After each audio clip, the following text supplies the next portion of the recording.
Hello students, welcome to Tesla Teaching. আজি এটা নতুন ভিডিও লৈ আহিছো এটা ইন্টারেস্টিং টপিক আছে যেটো আমাৰ মানৱ প্ৰজনন চ্যাপ্টাৰটোৰ আৰু সেই টপিকটোৰ নাম হল ঋতু চক্ৰ বা মেনস্ট্ৰুৱেল সাইকেল সো ইয়াৰ বিষয়ে আজিৰ ক্লাছটোত আমি ডিসকাস কৰিম সো টাইম ওয়েস্ট নকৰাকে তোমালোকৰ লগত এই টপিকটো ডিসকাস কৰিবলৈ লৈছো ঋতু হল ঋতু চক্ৰ বা মেনস্ট্ৰুৱেল সাইকেল তো আমি এতিয়া যদি আমি চাও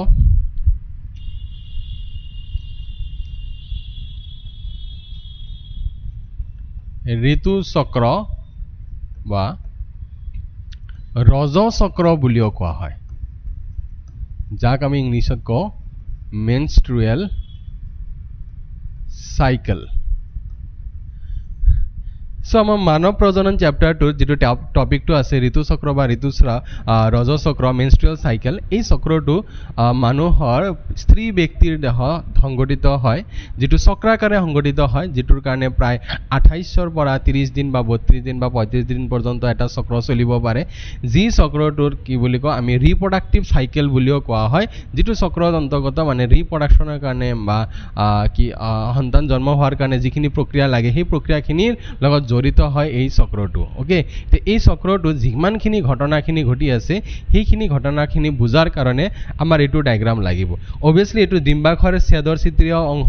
হয় কিন্তু এই ডায়াগ্ৰামটো আমাৰ লাগিব লগতে আমাৰ জানিব লাগিব আৰু এটা ডায়াগ্ৰাম যেটো হল স্ত্ৰী জননতন্ত্ৰৰ যদি তোমালোকৰ মনত আছে মোৰ আগৰ ভিডিওটো তুমি চাব পাৰা স্ত্ৰী জননতন্ত্ৰৰ বিষয়ে যত আমি ডিম্বা যত আমি জৰায়ুৰ বিষয়ে আমি ডিসকাস কৰিছিলো যে জৰায়ুৰ অন্ত ভিতৰৰ ফালে যেটো আৱৰণ থাকে যাক এন্ডোমেট্ৰিয়াম বুলি কোৱা হয় তাৰ কনসেপ্টটো আমাৰ এটোত লাগে এই টপিকটোৰ লগত জড়িত হৈ আছে বা ইয়াতে আমাৰ লাগিব ওকে এতিয়া ৰজ চক্ৰ বা মেনস্ট্ৰুৱেল সাইকেলটো যিখিনি ঘটনাখিনি ঘটে সেই ঘটনাখিনিক আমি চাৰিটা স্তৰত আমি কি কৰিব পাৰো ডিভাইড কৰিব পাৰো ওকে তো মই চাৰিটা স্তৰটো কি হয় এটা হল প্ৰগুণন বা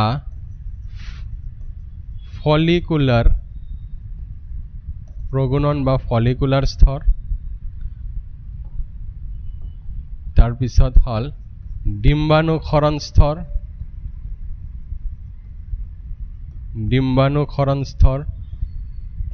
তাৰ পিছত নিহৰণ বা লুটিয়েল স্তৰ আৰু হল ঋতুস্ৰাৱ তো এই চাৰিটা স্তৰত গোটেই ৰজ চক্ৰ বা ঋতু চক্ৰটো সম্পন্ন হয় এতিয়া প্ৰথম যেটো প্ৰগুণন বা ফলিকুলাৰ স্তৰ সেই ঋতু চক্ৰটোৰ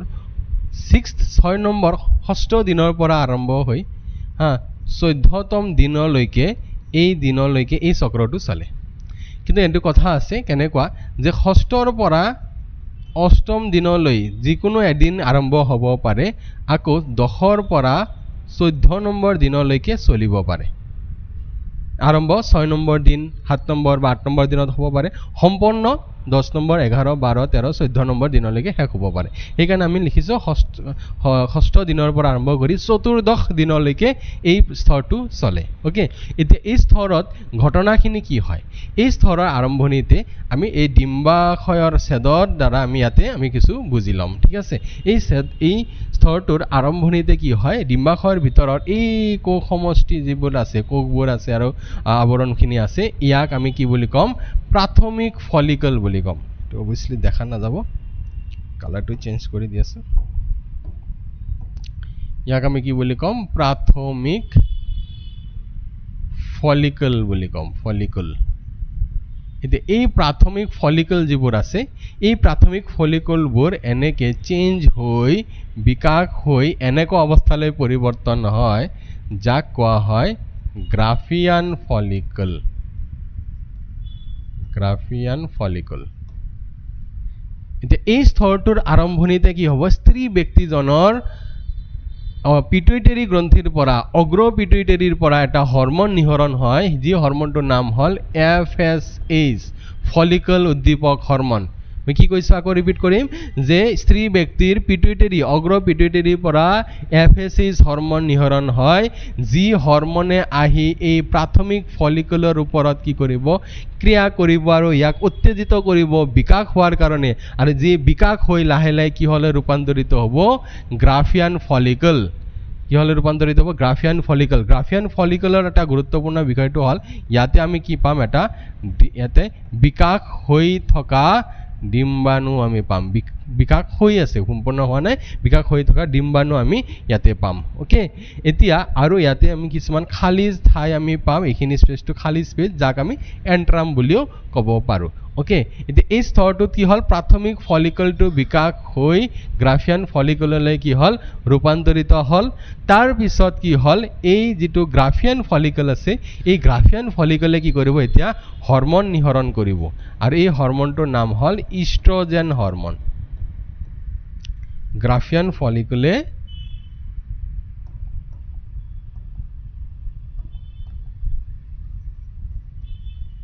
ইষ্ট্ৰজেন নামৰ হৰমন নিহৰণ কৰিব এই ইষ্ট্ৰজেন হৰমনটোৱে কি কৰিব ডিম্বাশয়ৰ পৰা ওলাই আহি ক'ত যাব এন্ডোমেট্ৰিয়ামত যাব এতিয়া এন্ডোমেট্ৰিয়ামৰ কাৰণে মই এইখিনি বস্তুটো মুছাব লাগিব হা মই নেক্সট স্লাইডত যাব বিচাৰিম ইয়াতে আমাৰ দিয়া আছে এইটো এন্ডোমেট্ৰিয়াম এই এন্ডোমেট্ৰিয়ামৰ যিখিনি এন্ডোমেট্ৰিয়ামৰ যিখিনি ভিতৰৰ অংশখিনি আছে সেই আৱৰণখিনি আছে সেই আৱৰণখিনি নষ্ট হৈ আছে তাক কি কৰিব ঠিক কৰিব মই আকৌ এবাৰ আঁকি দিব বিচাৰো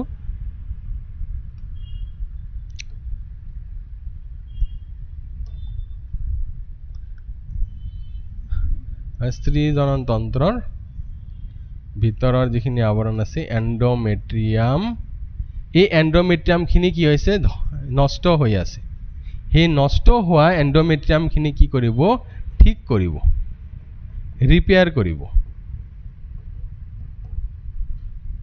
ভঙা চিঙা এন্ডোমেট্ৰিয়ামখিনি কি কৰিব ঠিক কৰিব কোনে ঠিক কৰিব ইষ্ট্ৰজেন হৰমন কোনে নিহৰণ কৰিব গ্ৰাফিয়ান ফলিকলে ঠিক আছে ওকে এইবোৰ নষ্ট হোৱাবিলাক কি কৰিলে ঠিক কৰিলে তেতিয়া তাৰ লগতে আৰু কি হ'ব ইয়াক কি কৰিব এই আৱৰণখিনি এন্ডোমেট্ৰিয়ামৰ আৱৰণখিনি কি কৰিব ডাঠময় কৰি দিব ঠিক কৰাৰ পিছত কি কৰিব ডাঠময় কৰিব লগতে কি কৰিব তেজৰ চলাচল বৃদ্ধি কৰাব তেজৰ চলাচল বঢ়াব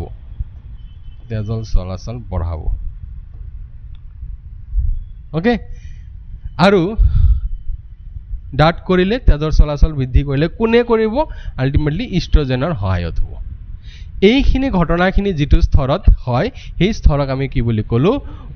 ফলিকুলীয় দশা বা ফলিকুলীয় স্তৰ বা প্ৰজনন স্তৰ এটো চাব পৰা ফলিকুলীয় দশা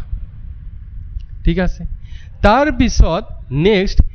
ঋতু চক্ৰৰ মিডিলত তুমি চাব পাৰা 1 পৰা 28 বা 29 মিডিলত মানে 14 বা 15তম যিটো দিন আছে মিডিলত কি হ'ব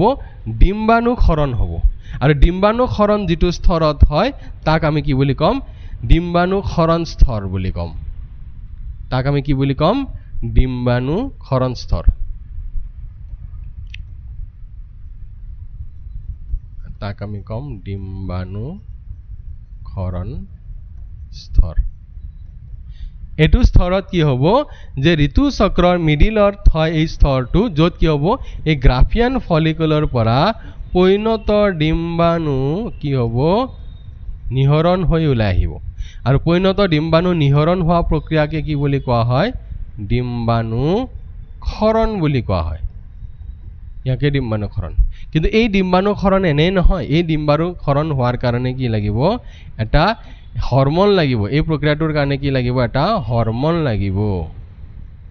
আৰু সেই হৰমনটোৰ নাম কি LH হৰমন LH মানে লিউটেনাইজিং হৰমন এই হৰমনৰ প্ৰভাৱত কি হয় পৈণত ডিম্বাণুটো এই গ্ৰাফিয়ান ফলিকুলৰ পৰা ওলাই আহে যাক আমি ডিম্বাণু ক্ষৰণ বুলি কওঁ এটো ভেৰি ভেৰি ইম্পৰ্টেন্ট হা তো এটো কোৱেশ্চন আহিব পাৰে যে ডিম্বাণু ক্ষৰণ কোনটো হৰমনৰ প্ৰভাৱত হয় বা সহায়ত হয় ঠিক আছে তো এইটো হল ডিম্বাণু ক্ষৰণ স্তৰ গল তাৰ পিছৰ যেটো স্তৰটো আছে সেই 3 নম্বৰ স্তৰটোক আমি কি নাম দিছিলো আমি কি কৈছিলো নিহৰণ বা লুটিয়েল স্তৰ এতিয়া নিহৰণ বা লুটিয়েল স্তৰত কি হ'ব যে এই গ্ৰাফিয়ান ফলিকুলৰ পৰা ডিম্বাণু ক্ষৰণ হোৱাৰ পিছত যিখিনি অংশ ৰৈ গৈ আছে সেই ৰৈ যোৱা অংশখিনিক এটো লাহে লাহে এনেকৈ বিকাশ হৈছে সেইখিনি কোৱা হয় কৰ্পাছ লুটিয়াম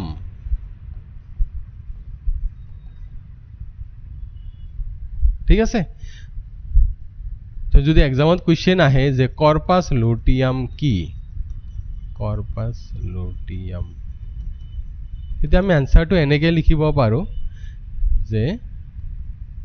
গ্ৰাফিয়ান তো তোমালোকৰ যদি পৰীক্ষাত কোৱেশ্চন আহে আনসাৰটো এনেকৈ লিখিব পাৰা গ্ৰাফিয়ান ফলিকুলৰ পৰা ডিম্বাণু ক্ষৰণ হোৱাৰ পিছত ডিম্বাণু ক্ষৰণৰ পিছত ৰৈ যোৱা বিদাৰিত অংশখিনিক কি বুলি কম কৰ্পাছ লুটিয়াম বুলি কম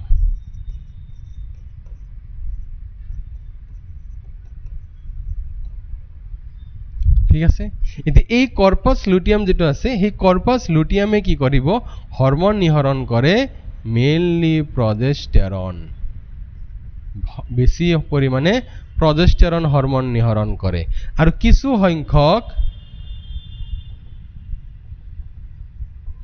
সংখ্যক ইষ্ট্ৰজেন হৰমন নিহৰণ কৰে ঠিক আছে কিন্তু বেছিকে কি নিহৰণ কৰিব প্ৰজেষ্টেৰন হৰমন নিহৰণ কৰিব এই প্ৰজেষ্টেৰন হৰমনে কি কৰিব এই প্ৰজেষ্টেৰন হৰমনে আকৌ কি ক'ত গতি কৰিব এই প্ৰজেষ্টেৰন হৰমন যাব কি হলৈ এই আমাৰ এন্ড্ৰোমেট্ৰিয়ামলৈ এন্ড্ৰোমেট্ৰিয়ামত যোৱাৰ পিছত এই এন্ড্ৰোমেট্ৰিয়ামৰ যিখিনি ভঙা চিঙা আছিল ফলিকুলীয় দশাত কি হৈছিল ঠিক কৰিছিলে ইষ্ট্ৰজেনে তাৰ পিছত তাতে ডাঠময় কৰিছিলে তেজৰ চলাচল বৃদ্ধি কৰিছিলে তাক কি কৰিব এনেকুৱা প্ৰবৰ্ধৰ নিচিনা বনাই দিব এই প্ৰজেষ্টেৰনে কি কৰিব এই এন্ড্ৰোমেট্ৰিয়ামক কি কৰিব প্ৰবৰ্ধৰ নিচিনা বনাই দিব যাতে ইয়াতে কি হ'ব পাৰে ইয়াতে ভ্ৰূণ আৰোপণ হ'ব পাৰে এতিয়া আকৌ কোৱেশ্চন আহিল স্যাৰ ভ্ৰূণ আৰোপণ মানে কি আকৌ ভ্ৰূণ আৰোপণ হল এই যেটো ডিম্বাণু ক্ষৰণ হল এই ডিম্বাণুটো যদি হে নিষেচন হয় শুক্ৰাণুৰ দ্বাৰা ডিম্বাণু আছে ডিম্বাণু ক্ষৰণ হৈছে তাৰ যদি কি হয় শুক্ৰাণু যদি আহে হেতু সময়ত শুক্ৰাণু যদি আহে তেতিয়া হলে কি হ'ব নিষেচন হ'ব আৰু নিষেচন হলে কি হ'ব যোজন কোষৰ সৃষ্টি হ'ব ঠিক আছে এখিনি আমি জানো এই যোজন কোষ যেটো আছে সেই যোজন কোষটোৱে কি কৰিব বাৰম্বাৰ কোষ বিভাজন কৰিব কোষ বিভাজন কৰি ইয়াৰ পৰা কিহৰ সৃষ্টি হ'ব ভ্ৰূণ এই ভ্ৰূণৰ স্থৰ বা নামবিলাক কি আমি পিছত পঢ়িম তো ভ্ৰূণৰ সৃষ্টি হ'ব এই ভ্ৰূণবোৰ কি হয় এই ভ্ৰূণটোৱে কি কৰে এই যেটো এন্ড্ৰোমেট্ৰিয়াম আছে এন্ড্ৰোমেট্ৰিয়ামৰ লগত সংস্থাপিত হয় আৰু সংস্থাপিত হোৱাটোকে কি বুলি কোৱা হয় ভ্ৰূণ আৰোপণ ইংলিছত কোৱা হয় implantation ওকে এতিয়া এই আৰোপণ হোৱাত কি কৰিব যিখিনি পৰিবেশ লাগে সেই পৰিবেশখিনি মানে এনেকুৱা আঙুলি নিচিনা প্ৰবৰ্ধমুক্ত কৰিব কোনে ই প্ৰজেষ্টেৰন হৰমনে আৰু প্ৰজেষ্টেৰন হৰমন কোৰ পৰা নিহৰণ হৈছিল অলপ আগতে আমি পালো কৰ্পাছ লুটিয়ামৰ পৰা বুজিছা এইখিনি ঘটনা হ'ব আমাৰ যেটো নিহৰণ স্তৰ বা কি স্তৰ লুটিয়েল স্তৰ এতিয়া যদিহে যেটো ডিম্বাণুটো নিখৰণ হল সেই ডিম্বাণুটোক মই আকৌ ইফালে প্ৰথমটোত আহিছো এই ডিম্বাণুটোৰ যদিহে কি নহয় নিষেচন নহয় যদিহে ইয়াৰ নিষেচন নহয় তেতিয়া হলে এই যি কৰ্পাছ লুটিয়াম আছে ইয়াৰ নাম কি কৰ্পাছ লুটিয়াম এই কৰ্পাস লুটিয়াম কি হৈ যাব বিনষ্ট হৈ যাব বিনষ্ট হোৱা আৰম্ভ কৰিব চাব পাৰা এটো সৰু হৈ গৈছে এই বিনষ্ট হোৱা কৰ্পাস লুটিয়ামক আমি কি বুলি কম কৰ্পাস এলবিকান পৰীক্ষাত কোৱেশ্চন আহিব পাৰে কৰ্পাস এলবিকান আৰু কৰ্পাস লুটিয়ামৰ মাজত পাৰ্থক্য লিখা ঠিক আছে সো কৰ্পাস লুটিয়াম আছিলে গ্ৰাফিয়ান ফলিকুলৰ পৰা ডিম্বাণু ক্ষৰণ হোৱাৰ পিছত ৰৈ যোৱা বিদাৰিত অংশখিনি কৰ্পাস লুটিয়াম বুলি কোৱা হয় আৰু কৰ্পাস লুটিয়াম বিনষ্ট হোৱা কৰ্পাস লুটিয়ামক কি বুলি কোৱা হয় কৰ্পাস এলবিকান এই কৰ্পাস এলবিকান হোৱাৰ লগে লগে ই কি কৰিব প্ৰজেষ্টেৰন হৰমন নিহৰণ কৰা লাহে লাহে বন্ধ কৰি দিব ইষ্ট্ৰজেন হৰমন নিহৰণ হোৱা ইয়াৰ পৰা বন্ধ হৈ যাব মানে প্ৰজেষ্টেৰন আৰু ইষ্ট্ৰজেনৰ লেভেলটো কমি যাব আৰু এই লেভেলটো কমি যোৱাৰ লগে লগে তেতিয়া লাহে লাহে কি হ'ব এই যিখিনি আছে আমাৰ যেটো এন্ডোমেট্ৰিয়াম আছে এই এন্ডোমেট্ৰিয়ামৰ আৱৰণখিনি এন্ডোমেট্ৰিয়ামখিনি যেনেকুৱা এনেকুৱা প্ৰবৰ্ধযুক্ত হৈছিল আঙুলিৰ সদৃশ প্ৰবৰ্ধযুক্ত হৈছিল এই বিনষ্ট হোৱা আৰম্ভ হ'ব এই বিনষ্ট হোৱা আৰম্ভ কিহৰ কাৰণে এই হৰমন লেভেলটো কমাৰ কাৰণে তুমি চাব পাৰা এই প্ৰজেষ্টেৰন এটো হল ইষ্ট্ৰজেন এই প্ৰজেষ্টেৰন আৰু ইষ্ট্ৰজেনৰ হৰমনৰ লেভেল ডাউন হৈছে দুয়োটা ডাউন হোৱাৰ লগে লগে ই বিনষ্ট হোৱা আৰম্ভ হ'ব যেতিয়া এন্ডোমেট্ৰিয়ামৰ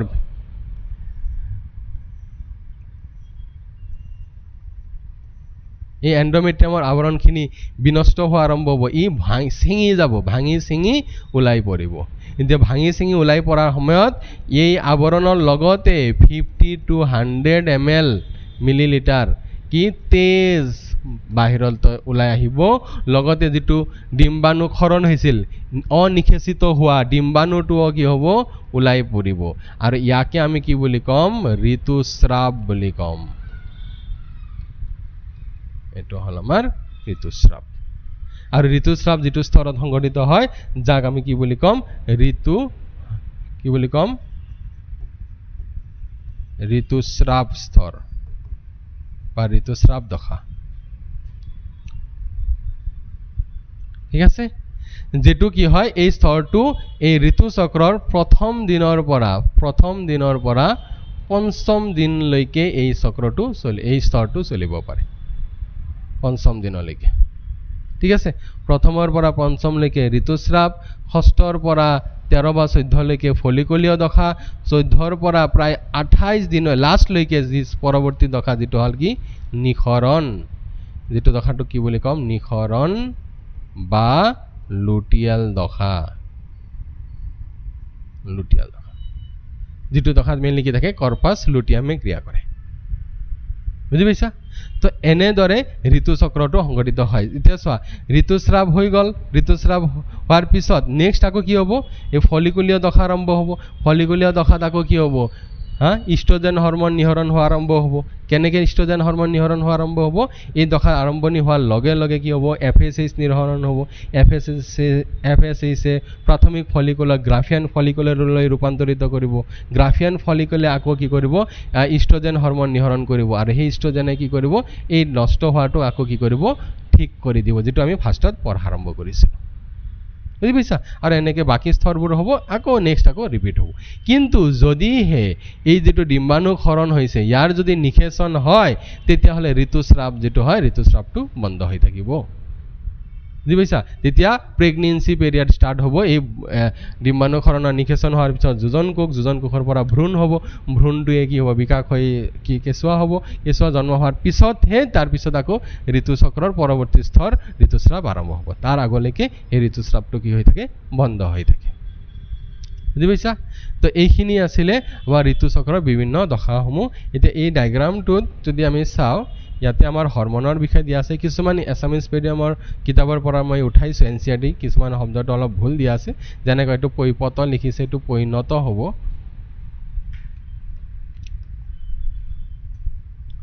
এটো পৰিণত হ'ব ওকে তাৰ পিছত এষ্ট্ৰজেন এটো প্ৰজেষ্টেৰন হৈছে তো তুমি চাব পাৰা যে ফলিকুলীয় দশাৰ মিডিলত ইয়াতে কি হৈছে আমাৰ হৰমনবোৰ এটো ইয়াতে নামটো লিখা নাই এটো এফএসএইচ আৰু এলএইচ হ'ব এফএসএইচ আৰু এলএইচৰ পৰিমাণটো কি হয় বৃদ্ধি হয় তাৰ পিছত লাহে লাহে এইবিলাক কমি যায় আকৌ ইফালে প্ৰজেষ্টেৰনৰ লেভেল অলপ বাঢ়ে আকৌ প্ৰজেষ্টেৰন লেভেল হাইয়েষ্ট হয় ক'ত ফলিকুলীয় দশাত য'ত কৰ্পাছ লুটিয়ামে নিহৰণ কৰে ঠিক আছে সো এইখিনি আছিল আমাৰ ঋতুচক্ৰ বা মেনষ্ট্ৰুৱেল সাইকেল বা ৰজচক্ৰ আই হোপফুলি তোমালোকে বুজি পাইছা আৰু যদি তোমালোকৰ এটো ডিটেইলছত যদি তোমালোকৰ নোটছ আকাৰে লাগে তেতিয়া হলে আমাক কমেন্টত জনাবা বা আমাৰ লিংকত মেসেজ কৰিব পাৰা হোৱাটসএপ লিংক দিয়া আছে তাতে তুমি মেসেজ কৰিব পাৰিবা তেতিয়া মই নোটছৰ এইখিনি ট্ৰাই কৰিম আৰু বাকি এইখিনি আমি এক্সপ্লেইন খিনি এনেকৈ আমি বুজি লম ওকে তা হোপফুলি আজি ভিডিওটো তোমালোকে বুজি পাইছা তোমালোকৰ যদি ডাউট থাকে ৰিপিটেডলি চাবা বাৰে বাৰে চাবা তেতিয়া হলে ক্লিয়াৰ হৈ যাব আৰু এটো ক্লিয়াৰ কৰাৰ কাৰণে মেইন ডায়াগ্ৰাম মোস্ট ইম্পৰ্টেন্ট ডায়াগ্ৰামৰ দ্বাৰা আমি বুজিব লাগিব ওকে আৰু ইয়াৰ পৰা কোৱেশ্চন ডিফাৰেন্স লিখিব আহে যেনেকুৱা যে ফলিকুলীয় দশা আৰু পিত দশা বা যেটো পিত দশা বুলি কৈছে মানে নিহৰণ বা লুটিয়াল দশা এই দুটাৰ মাজত পাৰ্থক্য লিখা ওকে বা যেটো কি হ'ব পাৰে যে ঋতুস্ৰাৱ আৰু ফলিকুলাৰ দশাৰ মাজত পাৰ্থক্য কি তো পাৰ্থক্যটো প্ৰায়ে হদে সেই কাৰণে আমি প্ৰত্যেকটো স্তৰত কি হয় ঘটনাখিনি পইণ্ট আকাৰে আমি মনত ৰাখিব লাগিব ওকে আৰু নেক্সট ভিডিওটোত মই ইয়াৰ পৰৱৰ্তী যেটো আমাৰ টপিক আছে নিষেচন আৰু নিষেচনৰ পৰৱৰ্তী পৰ্যায় সেইখিনি আমি ডিসকাস কৰিম ওকে